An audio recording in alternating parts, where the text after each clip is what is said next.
Qualche nube in più sulle nostre regioni in questa domenica 14 gennaio. Tuttavia il tempo si manterrà asciutto, non sono previste precipitazioni degne di nota. Vediamo il dettaglio.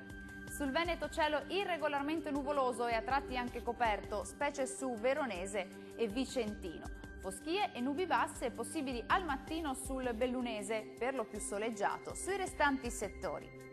Le temperature massime saranno comprese tra 4 e 8 gradi, valori minimi oscillanti tra 1 e 4 gradi circa. Spostiamoci ora a vedere la situazione del Friuli Venezia Giulia. Più spazi soleggiati al mattino con cielo poco o parzialmente nuvoloso, col passare delle ore il cielo si copre un po' su tutti i settori, ma non sono previste precipitazioni degne di nota. Le temperature massime saranno comprese tra 6 e 8 gradi, valori minimi tra 1 e 3 gradi circa.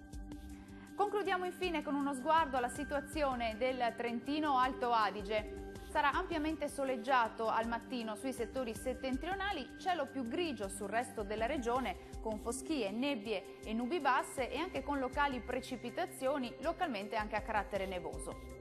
Le temperature massime si attesteranno sui 3 gradi, valori minimi tra -5 e 1 grado.